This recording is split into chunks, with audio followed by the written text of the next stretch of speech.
Hi, everyone. It's Alex, and you're listening to the Everyday Stories podcast, a podcast about the everyday stories from the people you know and the people you don't know, here to help you learn a thing or two about life and the stories that define us. Today, we're talking to my good friend, Kiana. Kiana has been an international model for 5 years with representation in LA, Toronto, Montreal, Mexico, Cape Town, and London, UK. She's been featured in Vogue Italia and has worked with brands such as Patek Philippe, SSENSE, Holt Renfrew, Diadora, Nike, and La Roche-Posay. Today, we're talking all about the world of modeling and how modeling can affect one's perception of self. Kiana, welcome to the Hello, podcast. thank you. Wow. Well, okay, for those Here who we don't are. know, Kiana and we originally met in high Go way school back, very, back very far back. from our hometown. Yes. We went to an all-girls school where there were 50 graduating girls, and I think the one thing that bonded us, We don't honestly, claim our past. That's one thing. the one thing that bonded us was that we were both Filipino. We were like the only Filipinos in the grade. hmm And hmm you're like half Filipino, I'm half Filipino, and we like Yeah. We're bonded like over that. I together, we make remember. one whole. I Yeah. remember till to this Yeah. day. Yeah. So funny. Yeah. But I mean, now I feel like however many years later, we graduated in 2016, it's now 2025, 9 years That is later, disgusting. That's so long. we are in a whole different world. You are now like literally a model, which is crazy. I just like I know. honestly would have never thought, but honestly, I'm Yeah, me also too. Me not too. surprised. I'm not Thank you. surprised. Thank you. Thank you. But talk to me about how you first got scouted as a model. Yeah, for sure. So I was first scouted when I was honestly, this will come as a surprise. I was scouted when I was really, really young at 12. I was on a cruise ship. Well, not really a cruise ship. That's like sounds a lot fancier. It was like this weird overnight boat that me and my Lola and Lolo, my grandparents in Filipino, were on because they like really wanted to like, I don't know. It was just basically a boat. It's not a cruise, basically. And you sleep in like the bottom of the boat like at night and you like it was like Cuba. I don't know. Kind of weird, but like this woman came up to me and was like, I was so surprised. I was so lanky. I had like braces and she's like, you should be a model when you're older. And then gave my mom her card. But I was just very not interested in anything like that. It was not my kind of vibe.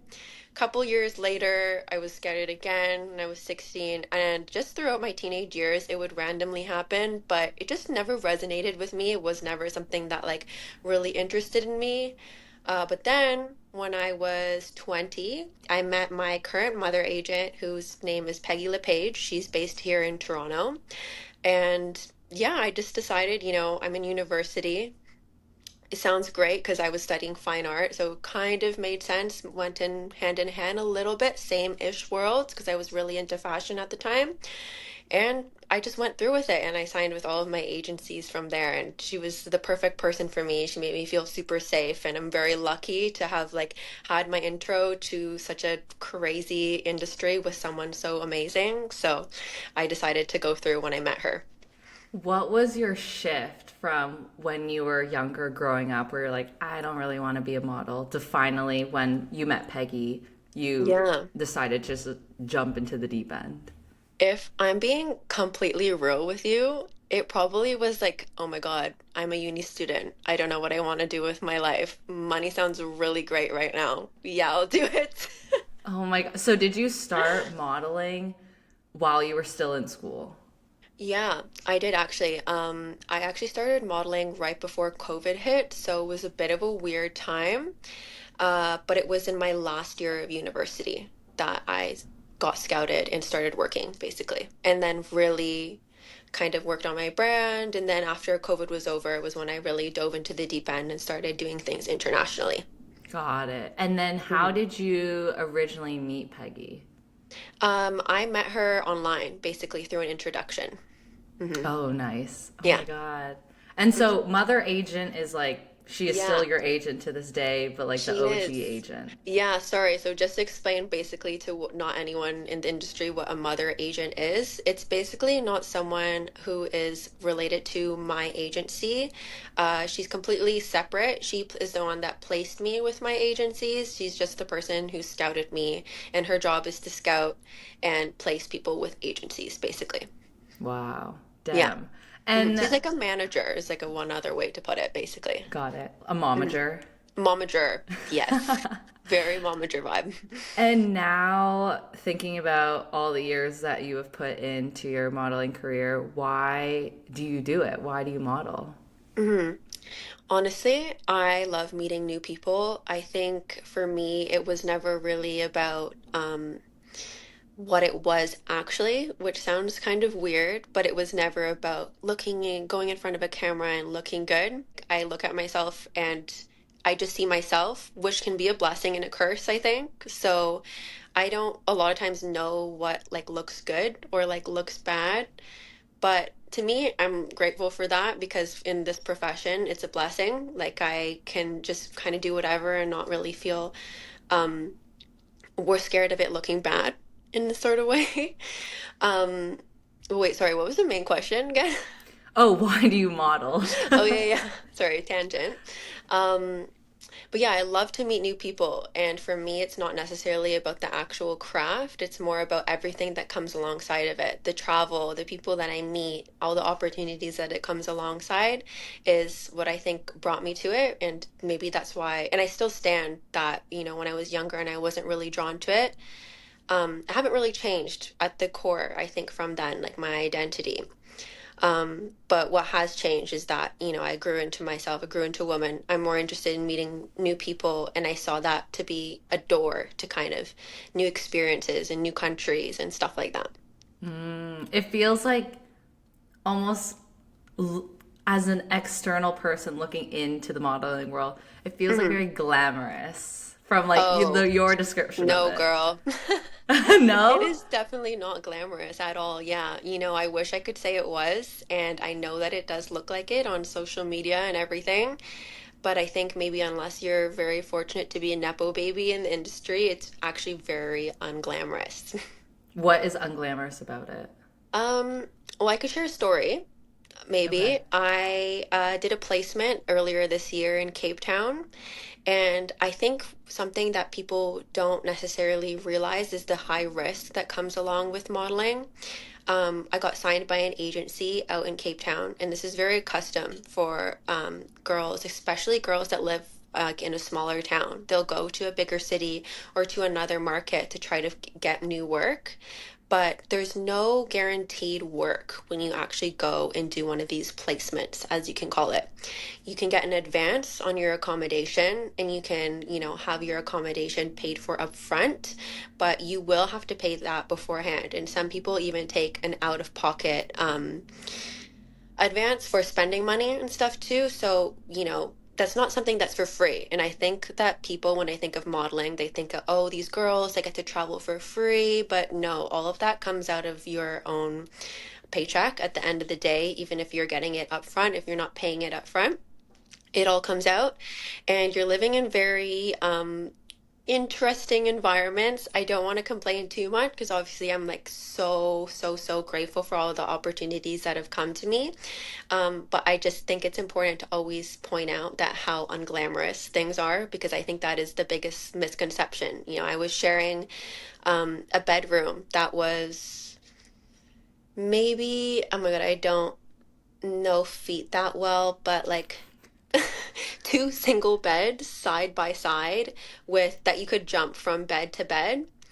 And the bathroom was like right behind us and there was no proper door. So it was very roughing it, and there was probably about like eight other rooms in that house, and there was two kitchens on each floor. So you're very roughing it when you go and you do these placements in different countries and in New York even. People think that, when you go to big cities, you're staying in these amazing places.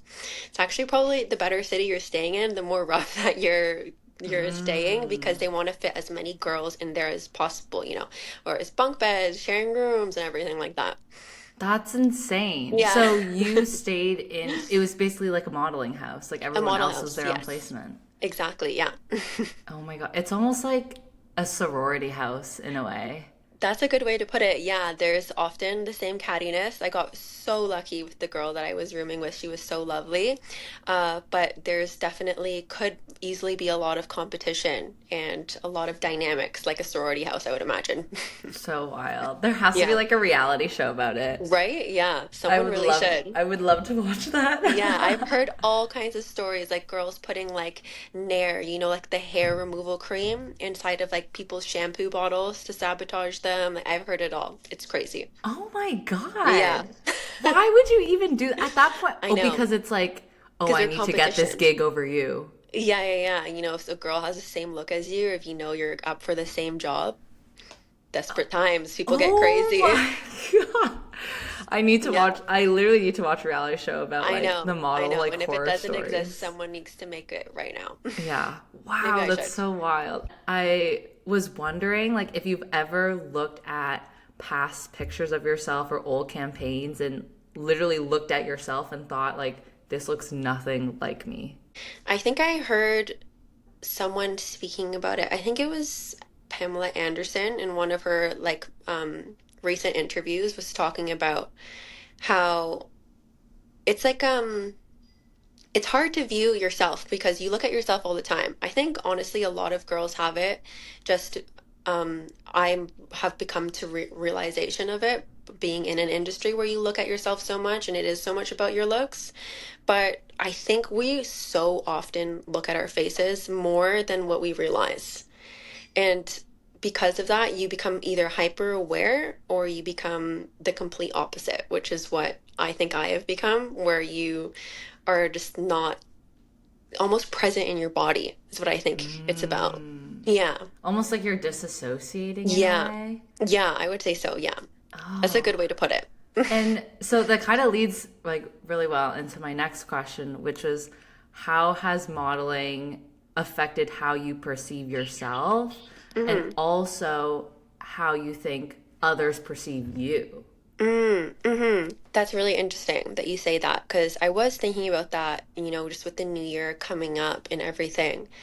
Um, I am actually on the side of the spectrum where I am really shy about talking about my modeling journey just because I feel like there's such a negative connotation with being a model. I think, it's very superficial in terms about your look and your face and just on what people perceive it to be. I think it is a lot more than that, but I think there's a lot of negative connotation, basically. People can make a lot of ideas about like who you are, maybe that you're vain, maybe that you're self-centered or you're high maintenance. There's so many different things that I think that I've had put on me in the past that don't actually resonate with who I am. I would like to say that I'm not vain. Maybe I am to an extent because of how you have to be aware of yourself. Um, but I think that modeling affects me in a way where I'm very conscious of being perceived not as something that is associated with it, which I know is wrong, like it does suck that we have to, women, and just in general, let alone models, have to like always be cautious of kind of how they're appeared to be based on their profession. And that's just something that I'm very cautious of and what I think of when it comes to like my identity as being a model, if that makes Mm, sense. yeah.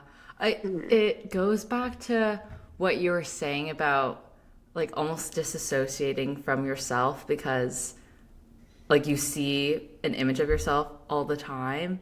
And hmm what's so interesting is that I feel like, yes, that is something that models deal with, but I think just like people in general, like if you think about Yeah, it, just the everyday person, I'm thinking about just like my day to day. I wake up in the morning, I immediately go to the bathroom, mirror, big mirror exactly. We're that I'm so brushing my teeth, conditioned. looking at Yeah. myself. I'm washing my face, looking at hmm myself. Whenever I Yeah. put on an outfit for the day, I'm looking at myself. I feel like there's so many mirrors, and also now with phones and everything, you're always like looking at your phone, like making hmm sure your appearance is good or like good enough for you.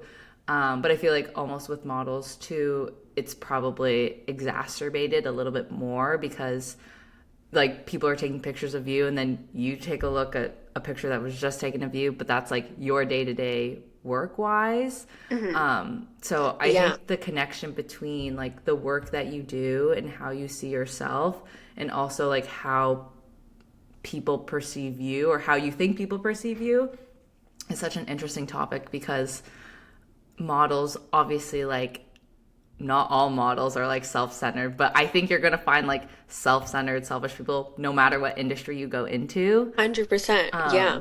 But you're also going to find like beautiful and amazing people who just like love to model. Hmm. And that Yeah, is for also sure. not the defining factor of yourself. You Yeah, know what I for mean? sure. Like, okay, kind of question to this too is, like, outside of modeling, do you have like your own passions and things that you like to do, hobbies Mhm. on the side? Yeah, 110%. And I'm a really big advocate of hobbies. I know we really briefly spoke about hobbies, you starting this podcast and everything right before this. And I'm very big on advocating for people to experience new things, whether that's, trying something, not even just taking it up regularly, but just trying new things and developing hobbies. Because I feel like women in particular, let alone people in our generation, are kind of having a bit of an identity crisis in a weird way. I think that we feel that, and I'm speaking from experience too, the pressure to kind of associate yourself with your career in a way that that is your identity. You're a doctor, you are a doctor. But what about you're a doctor that also loves horseback riding? You're a doctor that's also a mother. You're a doctor that's a devoted partner. I think that we have created such a linear idea of what a human is, but I think as like corny as maybe it sounds, the beauty in life is like all of the middle things. It's not just about your career. It's about what do you like to do when you're alone? What do you like to do just for you? What are all those things? Because we live in a world where there's so many external factors and pressure, especially, you could talk about Asian culture and how we have so much pressure from family to kind of go down a certain career path. And maybe that doesn't mean that you resonate with, for a lot of people, I know, don't resonate with their career path because of external pressures like that, like culture or whatever it is. And that's why I always try to stop myself from asking people when I first meet them, what do you do for a living? Because what does that actually mean, about like who you really are? I think it's about like the hobbies, like you're saying. Yeah. Yeah. You brought up a great, like, lean in question about how did your parents react when you told them, like, I want to get into modeling, or this is like what I want to do? Especially Yeah. like, I feel like with a Filipino mom, your Yeah. mom's Filipino, Mom. right? Hmm. Like how she would react to that, because I feel like my mom is either like, you're a doctor, you're a lawyer, Yes, you're a nurse. or you're a nurse. In the Philippines, you're a Yeah. nurse. Yeah, exactly. Um, to be honest, I think, unfortunately, I've always kind of strayed away from what I think the ideal is in our culture. I was never super academic in a lot of ways. I think I was mostly creative. And I think, like a lot of people, a lot of Asian people, that is seen as something bad. So I think it wasn't necessarily me becoming a model that was the breaking point. I think it was probably I studied fine art. I went to university for that before I went to became a model. And I think she just always knew, and because of that, and she is a first generation immigrant, um, but she came here very young, and she herself had her own pressure from her parents, so my grandparents kind of had an understanding. And although, she probably wished certain things, she did try her best to be as supportive. And I feel like I can definitely recognize that I was lucky with that, Hmm. that I didn't actually have to fall into doing something because of, um, I forget what it's called, but there's a word for it, isn't there? Like an immigrant guilt or something like Oh that. yeah.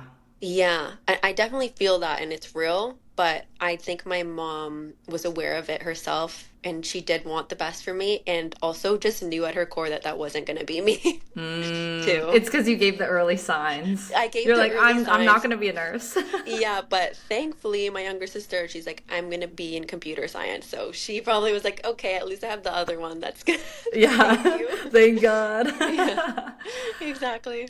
It's okay. I didn't go down the same. Yeah, I now I'm I in know you like didn't. social media. I'm literally in a creative role, so Hmm. don't worry. I feel you. Yeah, but I we're wanted. thriving. I love it for us. Yeah, we're both thriving. Hmm. That's what I say to myself every single day in the mirror. Yes, we are thriving. Yeah. I wanted to ask you, what is the coolest project that you've worked Mm, on and why? that's a good question. Hmm.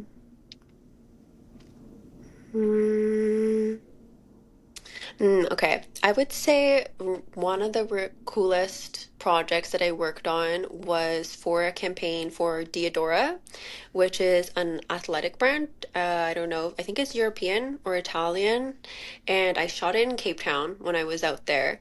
And we went to the desert, actually. So it was in sand dunes. It was really, really incredible. So we had to drive, I think at 4 a.m. was my call time to do hair and makeup basically in the middle of the night to get the sunrise shots in the sand dunes, and it was incredible. We had to drive like through the sand and like these jeeps and like go and like the worst part about it though is I will say is that we were shooting like sweatpants and like a sweatshirt in probably like 40-degree heat, Oh which no. I know you have a different like Oh, with temperature thing. Fahrenheit? 40 Yeah. degrees Celsius for those that use Fahrenheit is like 110 degrees Yes. Fahrenheit. Yeah, I was literally dying, but it was so, so cool. You know, the scenery was incredible. It was such a big team, and it was a very full day, but I'll never forget that. It was a beautiful, beautiful location. That's awesome. And Hmm. what is one project that you're itching to work on? Maybe like if Yeah. there's a particular like photographer or a particular brand that you really want to work with. Hmm. Well, I have supposed to, two times I was very close to being featured in Vogue Philippines. I'm talking a centimeter away. I actually shot the whole editorial, but because it didn't align properly, I was working, it was supposed to be a 2-day shoot, and I got booked on a paid job for the second day, so I couldn't complete the whole thing, unfortunately, and I was a centimeter away. I shot 1 day for them, Oh, and that was also when I was in Cape Town. So because I've been so, so close twice, like I'm talking a centimeter, I'm still determined. I really believe, you know, I've been in front of their face so many times now, and I'm hoping 2025 now that it they will know really you now. happen. Like They know I me. feel like we need to manifest this for Yeah, you. I Like am it's going to manifesting. Yeah, happen. if someone Vogue Philippines, please. Third Reach out time's to a Kiana. charm. Yeah, reach out. Oh my gosh. And in terms of your modeling career, I know that's still just beginning, but you Hmm. do have like a handful of years under your belt. What is the biggest lesson that you've learned thus far? The biggest lesson that I've learned. That's a good question. I think that it's having a really, really, really strong sense of self and a very strong sense of values and integrity. And I think that's something that sounds so easy said and done. But I think we have so many distractions in the world in so many different ways that actually a lot of people don't actually truly know who they are. Hmm. And it's so simple. It's so, so simple. And I say this anytime I'm asked this question, but how many times do you meet someone and you feel like they really know who they are? Most of the time you don't, and you won't actually know who you are ever. But I think it's the exploration of it all. You know, it's doing that journey, trying new things and everything is what I think has really made me feel good about myself because there's so much rejection in the industry, and like knowing that I'm more than just my job has been an integral part, I think, and I think the biggest lesson. I love that answer. And Really? Thanks. I also think the fact that like you just have to be used to all the rejection Hmm. probably just like builds up like such a strong person within you, because Hmm. I feel like oftentimes like rejection is hard to hear, but when your Yeah. industry is like all about that, it just like it takes a person to really be in modeling. I feel like I've gained a lot of respect Thank you. from Yeah. everything that you've said. Yeah. I wanted to ask too. I feel like you have mentioned this to me about dabbling in the acting world a little bit, or like testing it out here and there. Yeah. I wanted to ask if you ever really would like pursue that more over modeling, or do you think like Mm. modeling is like your place that you'll Yeah. be? Well, actually, I can't speak about it too much, but I am filming a movie in Ah! 2025 this year. Yeah. Oh my god, let's go! Wait, I that's so know, yeah. exciting. Yeah. So I'm trying to make the transition. It's very real. So, So do you so do you see yourself like eventually moving away from modeling and moving more into acting, like booking more acting gigs? 110%. I think acting is super fun. I spoke before about having loved meeting other people and doing things like that. And I think acting is that, but on another level. You're actually getting to be other people, getting to experience new experiences in a life that you'll never be able to live. So I'm very drawn to it, and it's very early stages for me, but I'm super excited for this opportunity, and I'm just very excited to kind of explore and try it and learn. Yay, I'm so Mhm. excited for you. So Thank you. how about, once you shoot the movie, once they're doing the promos, you come back to the Yes, podcast, we'll promo the 110%. film. I will spill all the tea for you and then, but right now Oh, I can't say anything. I love, no, totally cool. No worries. Um, and then I wanted to close off the podcast with a like rapid fire question Oh my that God. I did with one of my like past interviewees, Brie, because she like started her own fashion company, Mm, got into that whole world. So I wanted to hear her take on a handful of different fashion trends. So I know that since modeling fashion kind of like hand in hand, I wanted to ask you your thoughts on some of the fashion trends that I found for 2025. mm. I'll list them off, and all you have to do is say yay or nay to these Okay. fashion trends. Okay. Okay. I'm ready. Boho chic and suede. Yay. Why not? Yellow. It's The giving color 2014 Tumblr. Sorry. 2014 Tumblr. So the color yellow, soft, creamy vanilla yellow, Nay. or to the bold richest of saffron. Nay. Not for Nay, me. nay to yellow. Okay. Hot pants as the new mini skirt. Nay. Okay. Animal print. Yay. Ooh, what kind of animal print for you? Cheetah. Okay, classic, classic. Feel like it's very like brought summer. I'm Yeah. here for it. And now I feel like I know your answer to this because you're wearing it, but all about asymmetry. Yay. Love. Perfect. Amazing. Thank you, Kiana, for being on the Thank you. I love podcast. that. That's so fun. I'm so glad we got to chat and honestly like catch up too. Me too. And I am ending the podcast. So every single episode, this is inspired by like one of my favorite TV shows growing up, Criminal Minds. But they always open and close every single episode with a quote. So I wanted to end this episode, with a quote. And the quote is, "A rose can never be a sunflower, and a sunflower can never be a rose. All flowers are beautiful in their own way. And that's like women too. I want to encourage women to embrace their own uniqueness." And that's from Miranda Kerr. Oh my God, Alex, I love that. That's so good. Yeah, I literally looked up I was like modeling quotes on Google, And I and that love was like one Miranda of Kerr them. too. She's such an icon. So great choice. I Oh, approve. perfect, amazing. 10 Well out of done. 10. Kenna, thank you for joining. Hope to Thank see you in a you. couple years when you're promoting the film. 110%. Thank you so much. I'm so honored that you asked me to be on this. Oh my God, of course, anytime. Alrighty.